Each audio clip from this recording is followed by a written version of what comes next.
ये कहानी है चंबल के एक छोटे से गांव में रहने वाले मनोज कुमार शर्मा की, जो अभी बैठकर 12वीं के एग्जाम के लिए पर्चियां बना रहा था। ये सच्ची कहानी तब शुरू हुई जब मनोज के पिता को नौकरी से निकाल दिया गया। दरअसल जब उनके सीनियर ऑफिसर ने उन्हें कहा कि इस फाइल पर अभी तक साइन क्यों नहीं हुए, तो उन्होंने कह दिया कि ये काम अभी तक हुआ ही नहीं तो मैं इस पे साइन कैसे कर दूं। ये घूसखोरी वाले काम मुझसे नहीं होते। वो तो आगे से अपने सीनियर ऑफिसर को चप्पल से पीटकर घर आ गए थे। रात को मनोज के पिता फैसला करते हैं कि वो हाई कोर्ट जाएंगे, पर अगर वो चले जाएंगे तो उनका घर कैसे चलेगा। अगले दिन मनोज का पेपर था और उनके गांव में जो स्कूल है वो वहीं के विधायक का है, जिसमें टीचर खुद बच्चों को चीटिंग कराते। पर आज जब ये सब हो रहा था, नया डीएसपी स्कूल में आ गया। स्कूल का प्रिंसिपल डीएसपी को चुप कराने के लिए रिश्वत देने की कोशिश तो करता है, पर डीएसपी ने उसे ही गिरफ्तार कर लिया और पूरी 12वीं क्लास हो गई फेल। अब इस बात से मनोज के पिता को कोई फर्क नहीं पड़ता और वो चले गए अपना घर बार छोड़कर हाई कोर्ट। घर चलाने के लिए मनोज और उसका भाई जुगाड़ चलाने लगे। ये गांवों में चलने वाली एक जुगाड़ वाली गाड़ी थी, पर उनके रास्ते में फिर से विधायक के लोग आ गए, क्योंकि अगर वो एक जुगाड़ चलाएंगे तो विधायक की बस में कौन बैठेगा। उस आदमी ने जैसे ही उनकी सवारियां ली, मनोज के भाई ने उस पर अपने बाप की तरह ही चप्पल चला दी। अब विधायक से पंगा लेना उनको भारी तो पड़ना ही था। विधायक ने उनको गिरफ्तार करा दिया। यहाँ उन दोनों भाइयों की पुलिस वालों से बहस हो गई। पुलिस वाला मनोज को कह देता है कि जा कर ले, कुछ भी करता क्यों नहीं। मनोज सीधा भागकर नए आए डीएसपी दुष्यंत सिंह के पास गया। वो उनके घर के बाहर चिल्लाने लगा। दुष्यंत उठकर उसे कह देता है कि जाओ कल सुबह आना, पर मनोज की जिद देख और पूरी बात सुन वो उसके साथ चलने को राजी हो गए।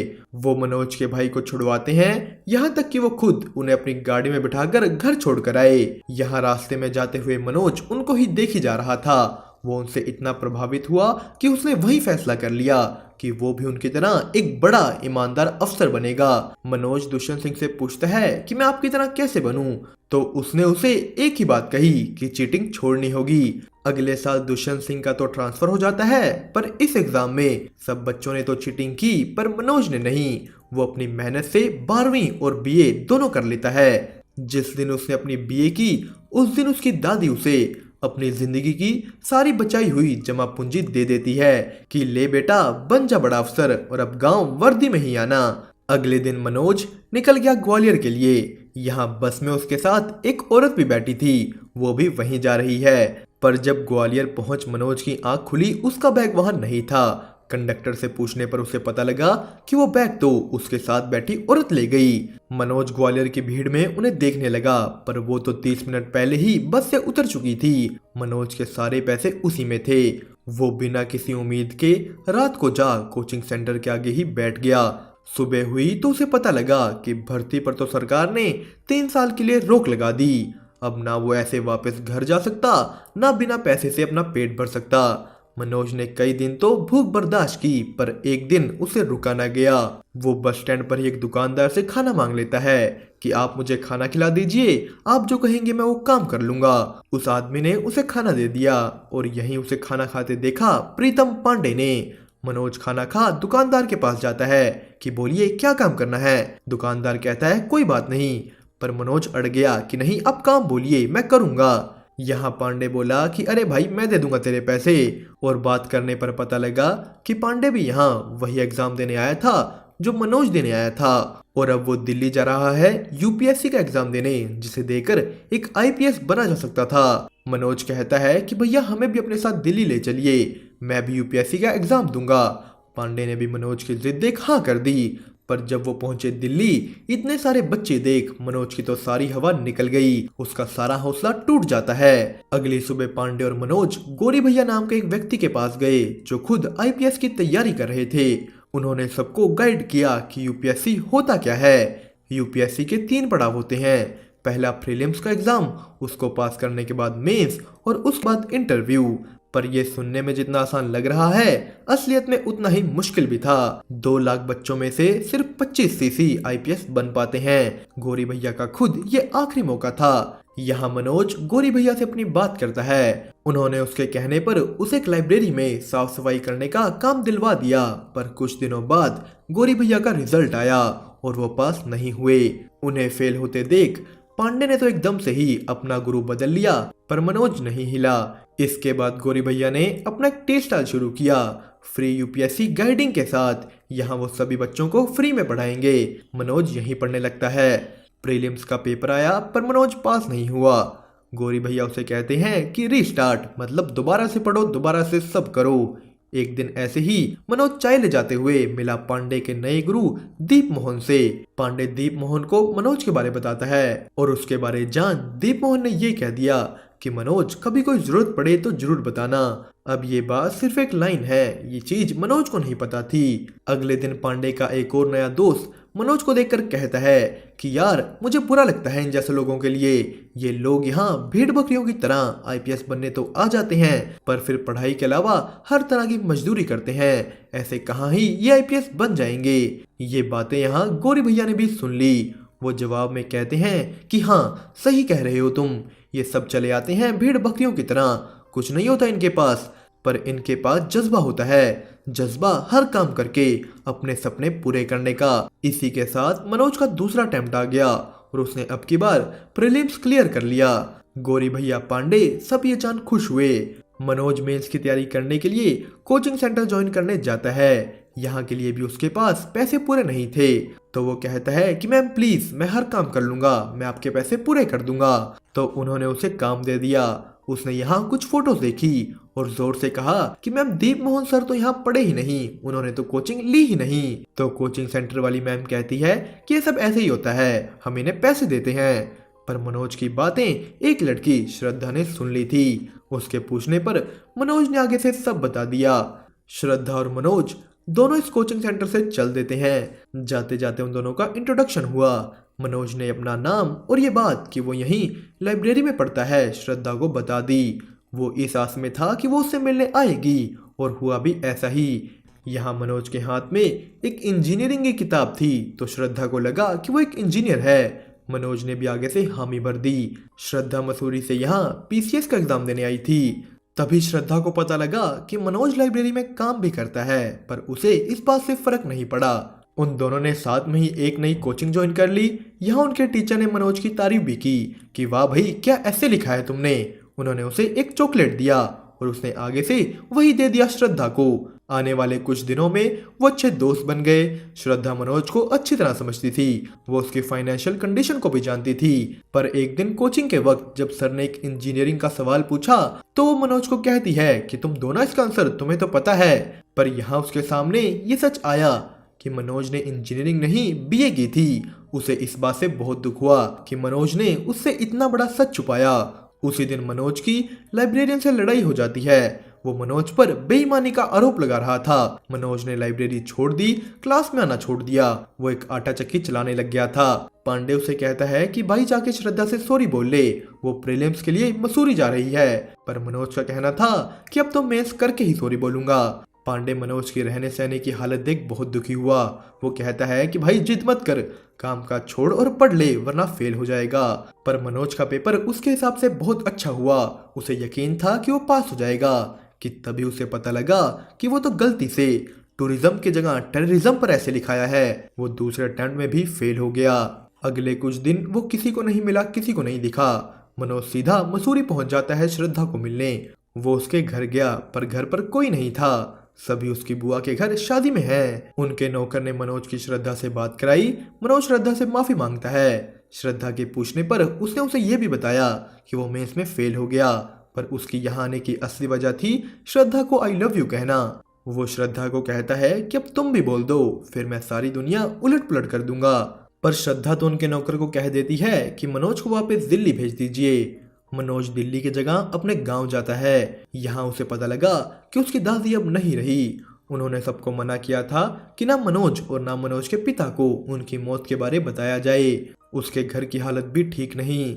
मनोज को अपने साथ साथ अब घर को भी संभालना होगा। उसे उनके लिए आईपीएस बनना होगा। वो दिल्ली वापस आ दिन भर आटा चक्की में काम करता और रात को पढ़ाई। तभी उससे मिलने उसके पिता आते हैं। वो भी उसकी हालत देख कहते हैं कि बेटा मैं विधायक के साथ घूसखोरी वाला काम कर लूंगा, तू मेरे साथ घर चल। तो मनोज उन्हें कहता है कि पापा कैसी बात कर रहे हैं आप, हम ईमानदार लोग कभी हार नहीं मानते, सब ठीक हो जाएगा। वो फिर से अपने कामों में लग गया। एक दिन श्रद्धा कोचिंग क्लासेस में वापस आ जाती है। उसने मनोज को कहा कि उस दिन तुम्हारी कॉल के 1 मिनट बाद मैंने दोबारा कॉल की थी, पर तब तक तुम जा चुके थे। श्रद्धा मनोज से बात करना चाहती है, पर मनोज ने उसे कह दिया कि हम प्रीलिम्स के बाद बात करेंगे। इसके बाद श्रद्धा मनोज को कई महीने नहीं मिल पाई और फिर आया प्रीलिम्स का रिजल्ट। पांडे तीसरी बार फेल हो गया। श्रद्धा उससे मनोज के बारे पूछती है, जो रिजल्ट देखने तक नहीं आया था। श्रद्धा मनोज का एड्रेस पूछ उस तक पहुंच गई। वो उसे पास होने की बधाई देती है, पर साथ ही उसे यहाँ ऐसे रहते देख वो बहुत दुखी हुई। श्रद्धा उसे कहती है कि मेरे पास कुछ सेविंग्स हैं, तुम ये सब काम छोड़ो और सिर्फ पढ़ाई पर ध्यान दो। मनोज ने साफ मना कर दिया। उसके ऊपर अपने घर की भी जिम्मेदारियां हैं, उसे सब संभालना था। अब इस वजह से हुआ वही जिसका श्रद्धा को डर था। मनोज मेंस के एग्जाम में फेल हो गया, पर फिर भी रात के 2 बजे श्रद्धा मनोज के साथ बैठी है, उसका हाथ पकड़े। अब ये चीज नशे में पांडे से देखी नहीं गई। वो मनोज को साफ साफ कह देता है कि ये श्रद्धा जो आज तेरे साथ है, अगर वो ना होती तो शायद तू पास हो जाता, और ये भी तुझे छोड़ जाएगी अगर तू आखिरी अटेम्प्ट में फेल हो गया। श्रद्धा उसकी एक कड़वी बातें सुन रोती हुई वहां से उठ गई। वो मनोज को कहती है कि तुमने कहा था ना कि अगर मैं आई लव यू बोल दूं तो तुम पूरी दुनिया पलट दोगे, तो जाओ पलट दो दुनिया। मनोज सीधा भागकर दीप मोहन के घर जाता है। दीप मोहन ने उसे उस दिन कहा था ना कि कोई जरूरत हो तो जरूर बताना। मनोज यहाँ उन्हें बताता है कि उसे मेंस क्लियर नहीं हो रहा, तो दीप मोहन ने कहा कि हाँ, मेंस क्लियर करना सबके बस की बात नहीं है, तुमसे भी ये नहीं हो पाएगा। उसने ये बात प्रूव भी की कि तेरे से नहीं होगा। गौरी भैया ये बात जान बहुत गुस्सा हुए। वो मनोज को कहते हैं कि अब तुम पढ़ाई के अलावा कुछ नहीं करोगे, तुम्हारे घर पर पैसे हम भेज देंगे और तुम एक शब्द नहीं बोलोगे। उन्होंने उसका सारा सामान आटा चक्की से निकाल अपने कमरे में शिफ्ट करवाया। मनोज ने पूरी लगन से पढ़ाई शुरू कर दी, जिसमें श्रद्धा ने भी उसका पूरा साथ दिया। श्रद्धा अपने पीसीएस मेंस के लिए दोबारा मसूरी चली जाती है और थोड़े दिनों बाद ये खबर आई कि उसका पीसीएस मेंस क्लियर हो गया। मनोज की पढ़ाई इन सब चीजों के बीच बिल्कुल भी नहीं रुकती। लाइट जाने के बाद वो स्ट्रीट लाइट के नीचे भी पड़ा। श्रद्धा का इंटरव्यू भी क्लियर हो गया, वो अब डिप्यूटी कलेक्टर बन चुकी थी। इसी जोश के साथ मनोज ने भी अपना मेंस का एग्जाम दे दिया और पांडे अब की बार फिर से फेल हो गया था। मनोज खुशी खुशी पांडे के पास आता है कि भाई फोन देना, श्रद्धा को फोन करना है। तो पांडे कहता है तेरा क्लियर हो गया, पर क्या तूने आज तक मेरे बारे भी पूछा? तुझे यूपीएससी के बारे सब मैंने बताया, यहाँ मैं लेकर आया, तूने पूछा कभी मेरे बारे? उनकी दोस्ती में दरार आ गई। मनोज गौरी भैया के टी स्टॉल से श्रद्धा को फोन करता है, पर उसकी मम्मी ने फोन उठा कह दिया कि श्रद्धा अभी घर पर नहीं है। कुछ देर बाद श्रद्धा का फोन आया। श्रद्धा मनोज के इंटरव्यू के लिए दिल्ली नहीं आ पाएगी, क्योंकि किसी ने उसके पापा को कह दिया था कि वो मनोज के साथ सो रही है। मनोज ने अगली कॉल पांडे को की, पर वो तो एक जेल में बंद था। मनोज पुलिस स्टेशन गया। यहाँ पुलिस वाले ने पांडे को दारू पीकर चिल्लाने के जुर्म में बंद कर रखा था, जो कि किसी भी लॉ के अंडर नहीं आता। मनोज पांडे को जेल से निकलवाता है, पर उसके निकलते ही उसने उसके फोन में देखा कि श्रद्धा के पिता को फोन कर झूठ पांडे ने ही बोला था। घर पर श्रद्धा अपने पापा को कहती है कि आपने मुझे छोड़ एक अनजान आदमी पर भरोसा कर लिया। पापा, अगर मैं चाहूँ तो आज ही दिल्ली जा सकती हूँ। मैं कोई छोटी बच्ची नहीं, बल्कि एक डिप्यूटी कलेक्टर हूँ, पर मुझे ये आपकी मर्जी से करना है। उसके पापा ने उसे दिल्ली जाने दिया। आज मनोज का इंटरव्यू है। वो दोनों मिले। श्रद्धा ने मनोज को पूरा तैयार किया।